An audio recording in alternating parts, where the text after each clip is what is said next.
Web 2.0. Innovation. Trend. Collaboration. Software. Metadata.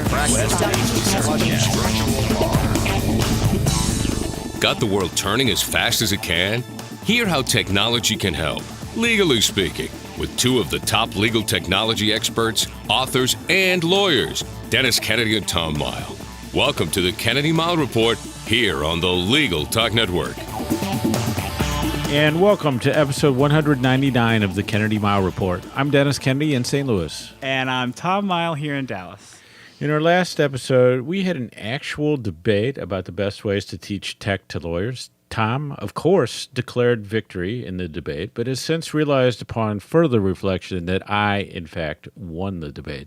This is our 199th episode, and as we prepare for a big 200th show, we thought it might be good just to reflect on the history of the podcast as a way to introduce new listeners to the podcast and to remind longtime listeners about what we've done over the years. Tom, what's all on our agenda for this episode? Well, Dennis, in this edition of the Kennedy-Mighell Report, we will indeed be doing some navel-gazing and self-reflection as we reflect on the first 198 episodes of this podcast, I guess, plus the unnumbered first 6 episodes that I can really barely remember. In our second segment, we'll turn the microphone on Dennis as he talks about an interesting conference that he just attended. And as usual, we'll finish up with our parting shots. That one tip, website, or observation that you can start to use the second that this podcast is over. But first up, let's take a look back on the history of the Kennedy-Mighell Report podcast. No, we're not going anywhere. And yes, we're the kind of podcast hosts who like to revisit things. I have to say it's hard to believe, one, that we're almost at 200 podcasts, and two, that it frankly took as long as it has to get to 200. But in looking back, I think we both have to acknowledge that we've both really changed, I think, quite a bit in what we've done, what we're doing now. Some things about the podcast have changed, but a lot of things have stayed the same. Dennis, do you really think that we need to reintroduce ourselves to the audience? You know, Tom, I was thinking about that because we started the podcast and we just kind of jump in, you know, so that if you're a new listener, you go, Dennis is in St. Louis, Tom is in Dallas, but who the heck are Tom and Dennis? And so I think that you're right, sort of the work that we've both done, some of the things, projects we've been involved with have changed. And I think that we think that we're kind of experts on legal technology, but I think for a new listener, there is a question of who the heck are we? So, Tom, let me just turn the tables on you and let you introduce or reintroduce yourself first, and then I'll jump in. Sure. So my roots in legal technology went to my firm here in Dallas, Coles and Thompson, where I worked for 18 years as a litigator. I spent probably the last 8 or 9 years of my time there, maybe 10 years, spending about half my time as the litigation technology support coordinator for the firm and having a great time with that. I, since that time, went on to work as a consultant for an e-discovery company, and now I am an information governance consultant working with corporations on records management and information governance and litigation readiness. In terms of legal technology, even though I may not work in the strictly legal sphere anymore, I still write a lot of books. Dennis and I are hopefully getting ready to release the second edition of the Lawyer's Guide to Collaboration Tools and Technologies. And I've got 3 books out on the iPad. So I've been heavily involved with the ABA's Law Practice Division, with ABA Tech Show, with the Legal Technology Resource Center. And so I stay pretty heavily involved in the field of legal technology, even though that's not where my work takes me. So that's a short-ish bio of me. Dennis, how about you? Well, so as people may know or may not know, I'm a senior counsel at MasterCard for our digital payments and labs group, and I cover MasterCard Labs, which is where we do R&D, innovation, and the newest technology. So I'm a technology lawyer by trade. And then I've written on legal technology for more than 20 years. I was one of the original lawyers with the website, one of the original law bloggers, although as you were, Tom, you were even before I was on blogging, and that's how we met.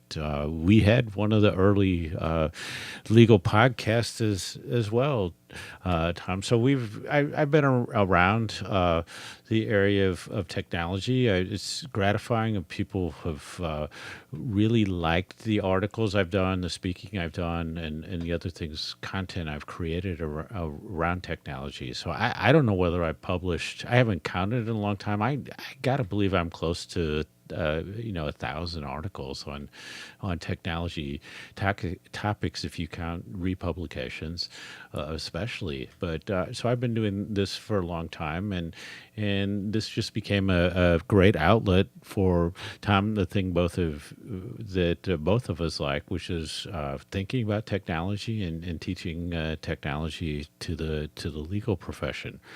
But Tom, I went back and I looked for the actual date of the start of the podcast. Let's test your memory. What year do you think that was? The actual start of the podcast, or do you mean the genesis of why we did the podcast? Well, I think it was the same year. Okay, so I went back and did research too. So it's not that you're testing my memory, but let's make sure that we're both right on that. I mean, we spoke on podcasting at ABA Tech Show 2006. Yes, and indeed. And when we gave that session, we actually called podcasting TiVo for your radio, which I think is hilarious because I don't think anybody says that these days. And I have to say, I still think for lawyers, we were too soon back then talking about podcasts. And the reason that I think that is that our good friend Adam Cameras here from Legal Talk Network and I did a session just last year at Tech Show on podcasting. And in some ways, it was like lawyers were learning about that for the first time. Since, I think that's because podcasting's kind of gone through a renaissance over the past few years. We've mentioned that a couple of times on the show, but I think I don't like to use the word trailblazers, but I mean, we really were talking about podcasting when nobody else was. Yeah, it's interesting too when you talk about the TiVo reference that we made. Now a lot of people say that podcasts are radio on demand, and I wonder how soon it will be before that's considered a very quaint and perhaps not too understandable reference for people. But yeah, I mean, we got asked to do that podcast, and it was sort of like a how-to podcast topic, and we realized that to have any credibility at all, we needed to do our own podcast, and so that's what we did. And we did it by hand. We figured out how to do all of that, and then we tried to come up with an idea for the show. And I think our original goal, Tom, was we were just talking about how we were always answering other people's questions and writing articles and stuff, and we never had the chance to talk about tech among between the two of us. So that the podcast could be a way that would give us on a regular basis the chance to talk about new technologies that were interesting to us. And it wasn't any more complicated than that, knowing that we want to do a podcast and that we had something we felt we could talk about on a regular basis. I don't know if we ever thought we had 200 more or less different topics to talk about over the years, but it turns out that we have. Well, it's funny how time does things to the memory, because my recollection is not that we didn't have these conversations, but we actually were having the conversations, and we were thinking to ourselves, why don't we share these conversations with other people? I mean, we were a little, if that feels a little bit presumptuous to do something like that, but that was my recollection of why we did it. It said we were having some good conversations about this stuff. Why not turn it into a podcast and talk about it? Because we little did we know then, as we do now, that we just basically agree with each other on almost everything, and so that's kind of how it's the theme that we've developed over the years. I guess much to our chagrin that we can't develop more of a rivalry, and we have to manufacture them in order to drive the ratings up or drive the drama on the podcast.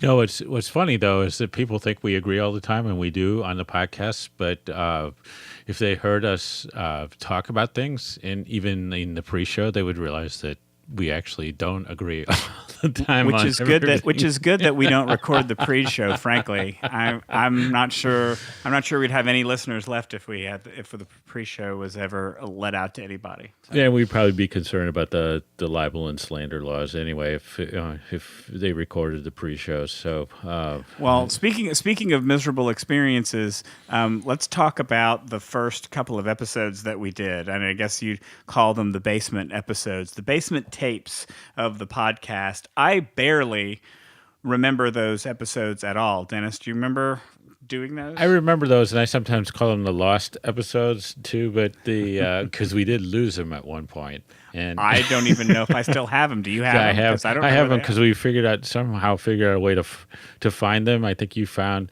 some backup copies somewhere. So I've saved them.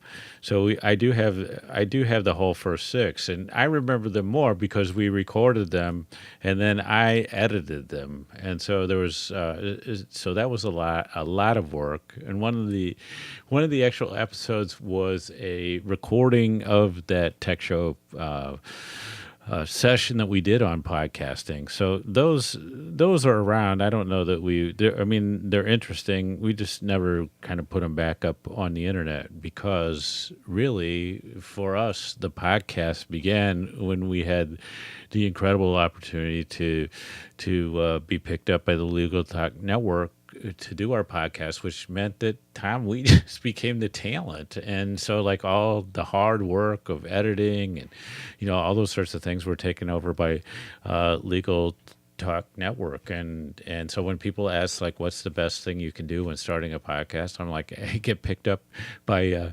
company that will do all the production. Well, that's the shame of it because when I think back on those episodes that we tried to produce, the worst part of it was, I think, doing our own work. And you generally are not somebody to complain about anything, but I'm pretty sure that was not your favorite work to do in editing those podcasts. Now, granted, I think the technology was not quite as good as it is today, so it was probably a little bit more time consuming, a little bit harder than it might be to do it today. But still, what I'm conflicted about here is that I don't want to. We give advice on starting your own podcast, and we say just go out and start doing it, and how easy it is, and get some Audacity software and get a microphone, and you can start doing it. And then we turn right around and saying that really the only way to have a successful podcast is to get picked up by an organization like the Legal Talk Network, which to a certain extent is true. So that's why I'm conflicted when we talk about this, because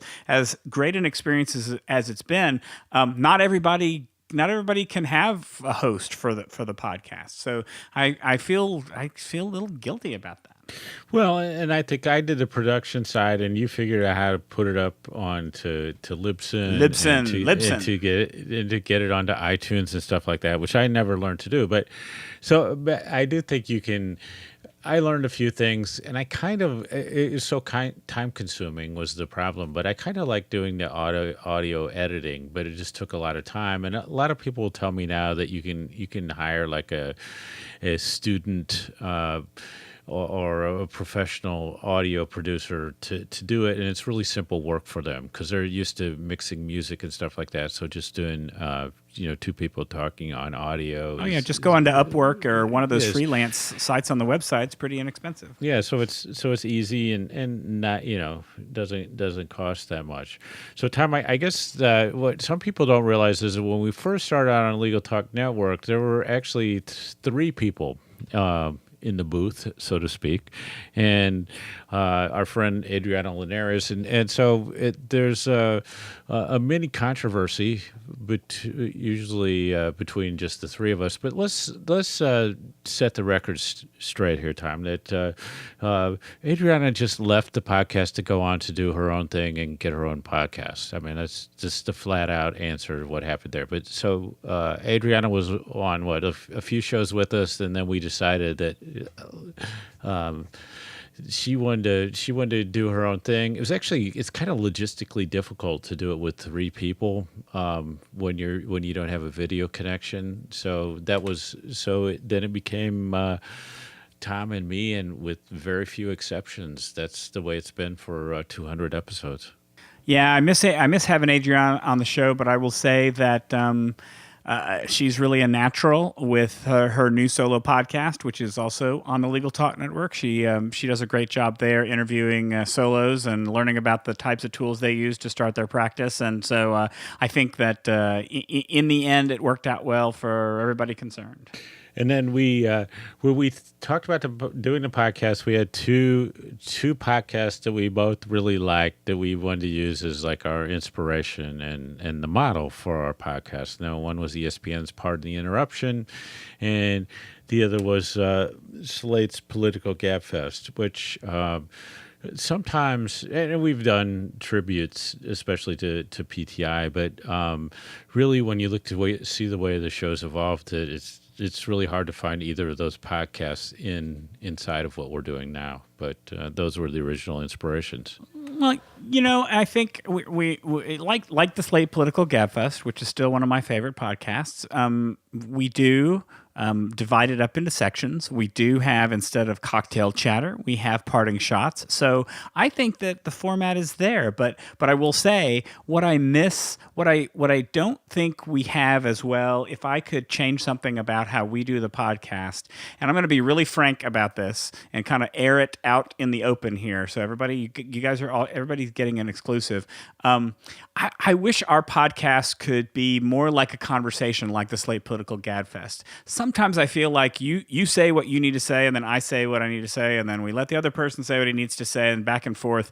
And I want to interrupt you more, and I want you to interrupt me more, and I want to make it like we're two people talking. And I've been thinking about why that is, and I'm wondering whether it's because we talk to each other over Skype. We can't see each other. We can't see facial expressions. We're not seeing how each person is reacting to the other person's stuff. And so, I'm going to make a suggestion here and say that maybe we start doing more video podcasting or face-to-face podcasting to see if that changes, because some of the successful podcasts that I hear these days are the ones where they're people that are actually feel like they're having a real conversation, rather than they're not saying, here's what I have to say and what do you think and what do you think. And I'd rather kind of make it more back and forth. So I have the same observation, and I've been thinking along the same lines. But I think one is that we're both kind of polite in the way that we speak with each other, and then it's the end of that. We need to. And then the other thing that I was thinking of is I'm not sure that I'm prepared for video to see you rolling your eyes and like surfing the internet while I'm talking. So we do have that. I think the other goal we always had, Tom, that I think we've been really good at, is that we always wanted to go to the leading edge on tech topics. So we wanted to and partially because we wanted to talk about things that were really interesting to us. So I think one thing I've been proud of is how a lot of times I feel like we're some of the first people in podcasting talking about a lot of topics. So it's interesting to see some of there are topics now that people are kind of just starting to talk about that we talked about years ago on the podcast. So I think that what we've done in the A segment, as we call it, has always been really good.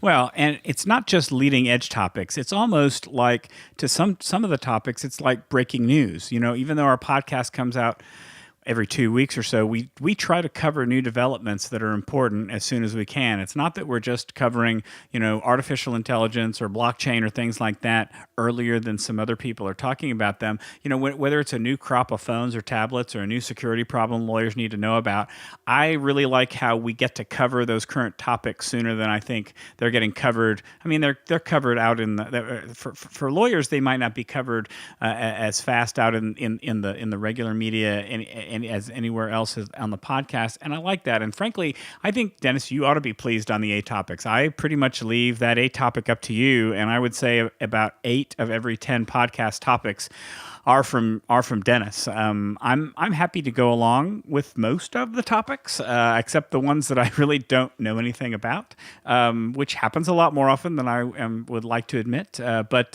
I think that it's all credit to you, because I think we usually get some really nice, thought-provoking, interesting topics to talk about.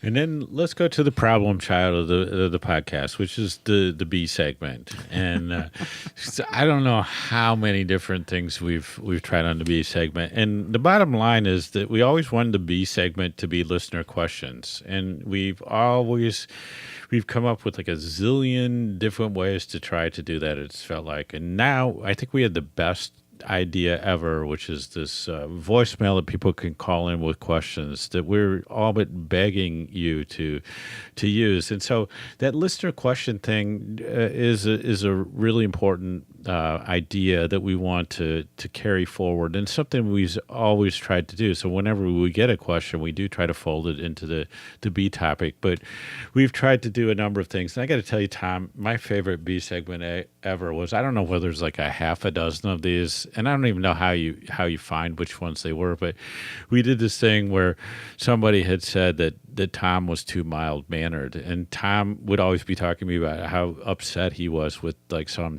one tech thing or another. So we decided to do this B segment that was Tom's rant, and Tom would just get this topic and just go wild on it. And that was my favorite thing. I don't know how many of those we did, Tom. It seems like maybe like half a dozen, but those were the days. I have to say that was probably my favorite B segment as well. And I, the interesting thing is, I think we could still probably sustain a B segment with my rants if we wanted to do that.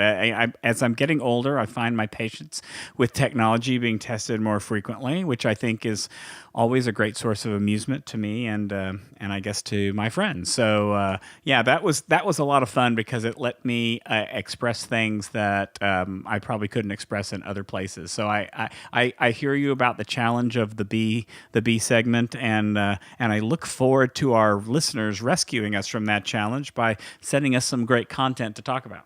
And that's at 720-441-6820, if I recall correctly. But I know that you will give people more information later. And the one thing I've said since the beginning is that people really like the parting shots, and those are fun to do.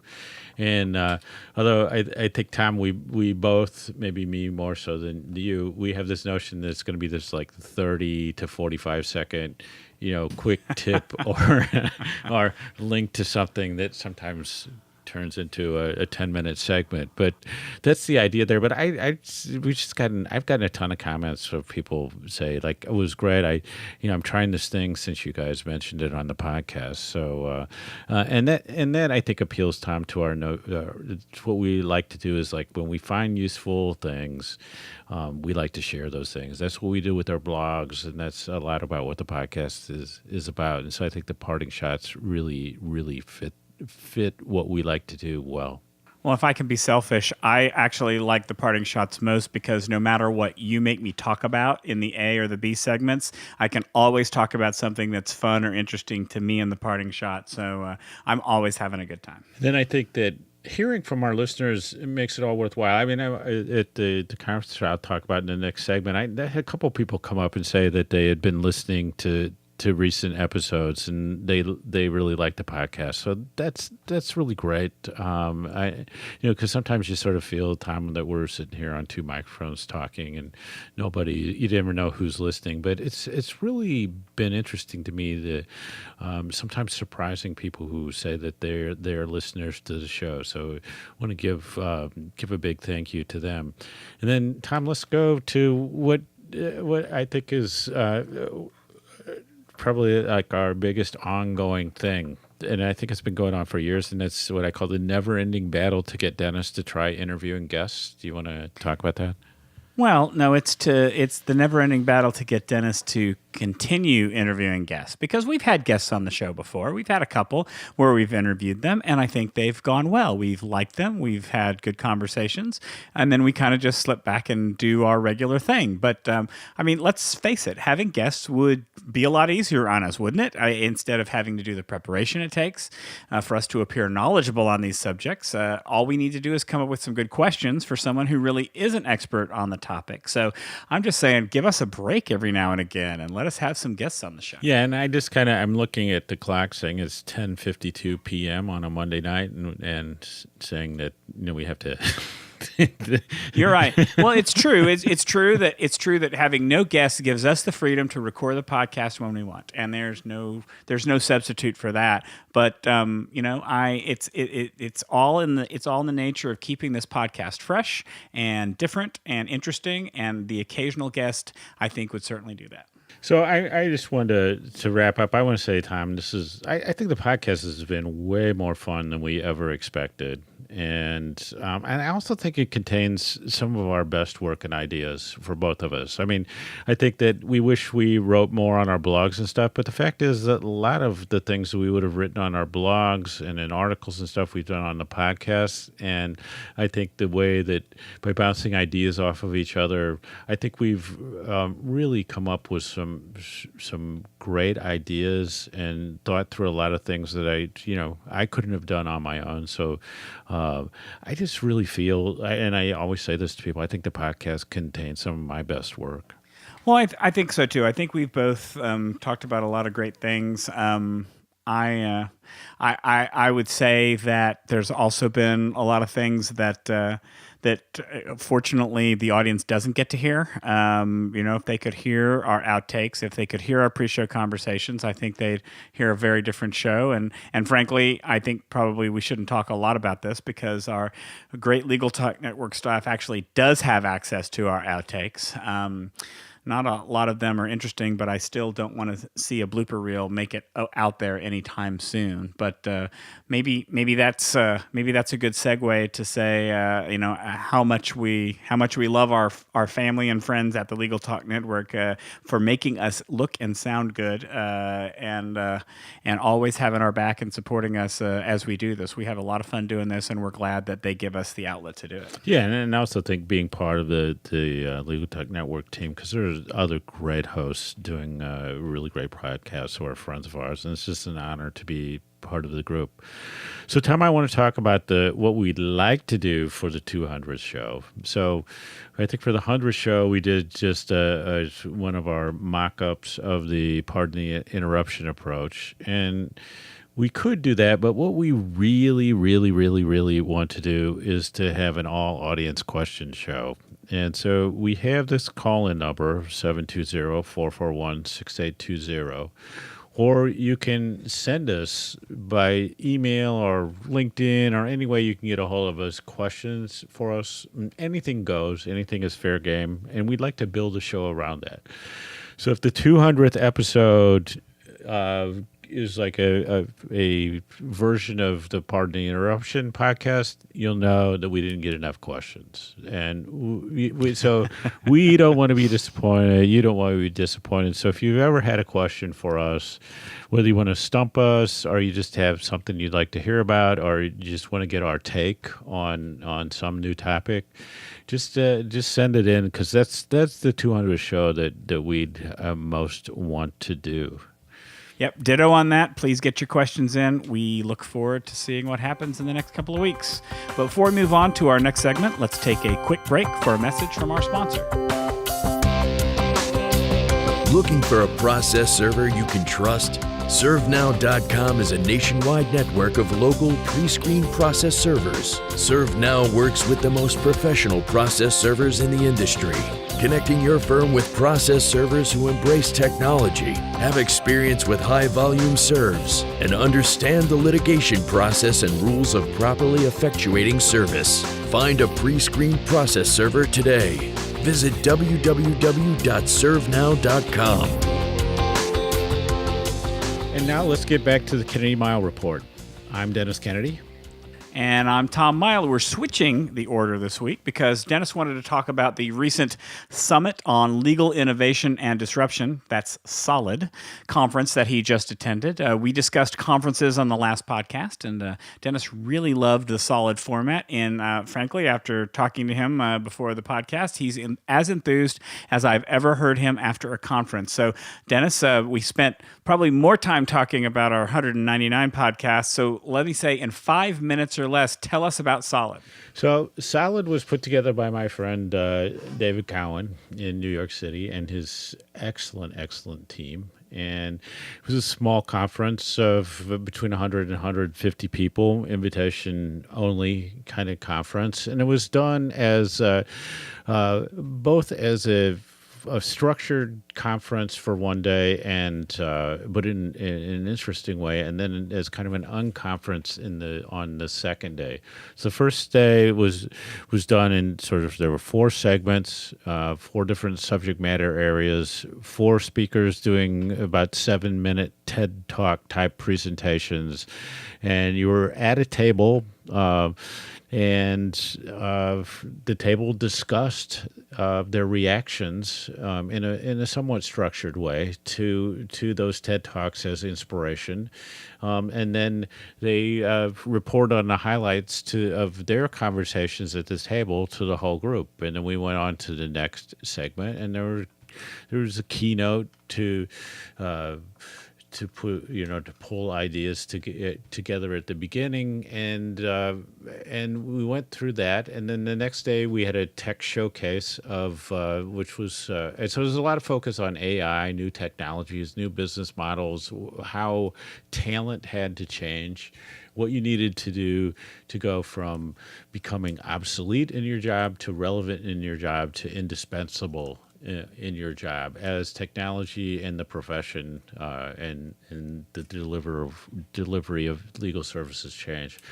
So the next day we had this really cool thing with there was a lot of technology sponsors in the AI area, but some other areas as well. And they each did about a 3-minute interview talking about a little bit about what their project or what their product was, but sort of what need it solved, and gave you some really, it was an interesting approach to learning about a new product. So I actually felt I learned in 3 minutes quite a bit about some of these products, and it got me interested in them. Then the best part, the sort of the unconference part, which was to say we gathered ideas, posted notes on the board, what people wanted to do. Those were kind of collated and aggregated, and then people could sit at the table with the topic that was most interesting to them. And then that group would decide what they wanted to do between now and the end of the year as a project together on that particular topic. So let me interrupt you for a minute and just ask this question. So when you say between now and the end of the year, so up until now, what you've been describing sounds, maybe lots of interesting topics, but in a lot of ways not terribly different from past conferences or past unconferences. So it looks like, though, there's homework, there's more stuff to be done, which is really what distinguishes this from other conferences, right? Yeah, so I think I might have said it on the podcast when we were talking about conferences, but I now want to go to conferences where you make me work, where I get to work on something, where I get to meet more people. So I would say that at this conference, the percentage of attendees that I met and had conversations with was extraordinarily high. So that was great. And then I was part of a group of, I think it's like 8 or 9 people. We're going to do a project. It's going to involve innovation. It's going to involve and an interconnection between law schools, law firms and corporate legal departments in an innovative way that if you take a look on September 28th, there's a legal tech meetup in Chicago where there's going to be discussion of with more details of the actual project. And I'm actually very excited about it because I think it's something, and the group that I'm involved with, is really interesting, and so you'll hear more about that as we develop that. And there's probably a good 6 or 8 other groups, maybe more than that are going to do some different things. And so it's exciting because it's not that you just talked about it, but we have the opportunity to go on and do something. And with the idea there will be a deliverable, and it's designed to say, like, well, we have all these smart people in the room, let's figure out what we can do together. And so that's the aspect of the conference that I liked. I mean, there were amazing speakers, people I wanted to hear for a long time, people I've wanted to meet for a long time, and then demos of some, especially in the machine learning AI area, that were really fascinating to me. So, my hat's off to Dave Cowan, who I consider a good friend at this point. I've known him for many years, but it's like one of those ideas that he said it could have crashed and burned, and nobody's quite sure what was going to happen. But when you get, it's the thing where you feel like, man, the right people were in the right place at the right time, and there's just like great energy coming out of it. So, Tom, I actually wish you would have been there, but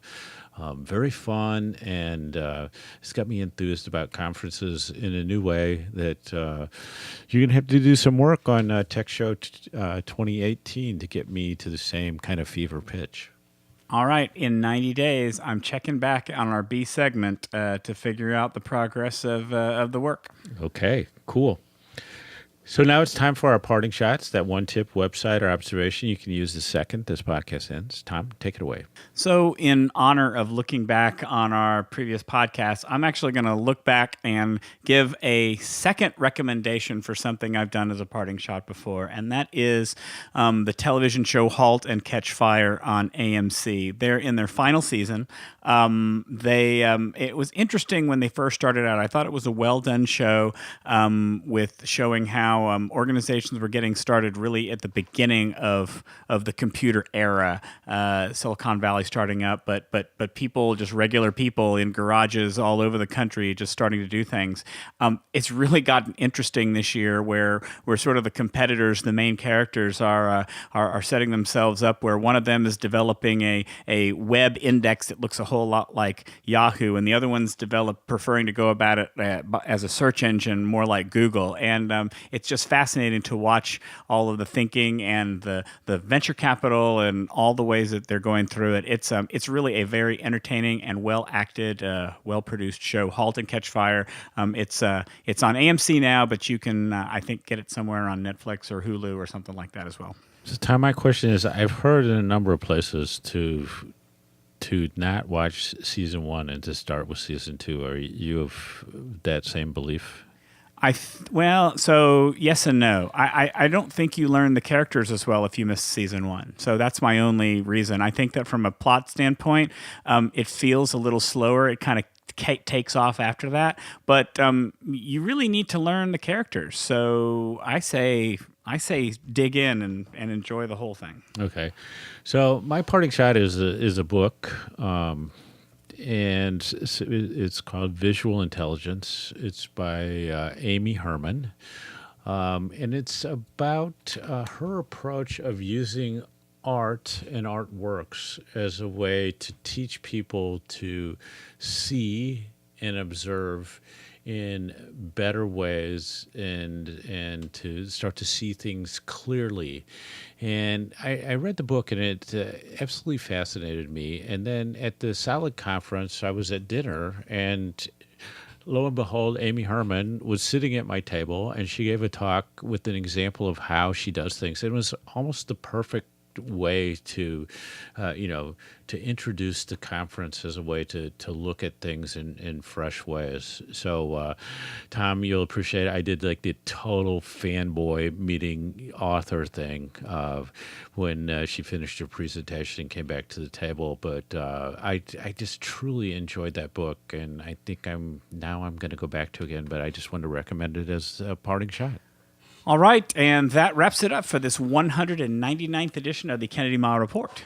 Thanks for joining us on the podcast. You can find show notes for this episode at tkmreport.com.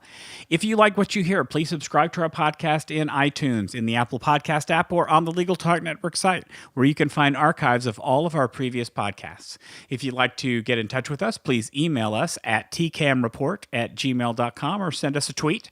Actually, visit us on LinkedIn. We both have profiles there, and we'd love to hear from you there. Once again, I will repeat the number. The number for voicemail questions is 720-441-6820. That's 720-441-6820. We're relying on your questions for our next episode, so don't let us down. So until the next podcast, I'm Tom Mighell. And I'm Dennis Kennedy, and you've been listening to the Kennedy-Mighell Report, a podcast on legal technology with an internet focus. If you like what you heard today, please rate us in Apple Podcasts, and then we'll see you next time for another episode of the Kennedy-Mighell Report on the Legal Talk Network. Thanks for listening to the Kennedy-Mighell Report. Check out Dennis and Tom's book, The Lawyer's Guide to Collaboration Tools and Technologies, Smart Ways to Work Together, from ABA Books or Amazon. And join us every other week for another edition of the Kennedy-Mighell Report, only on the Legal Talk Network.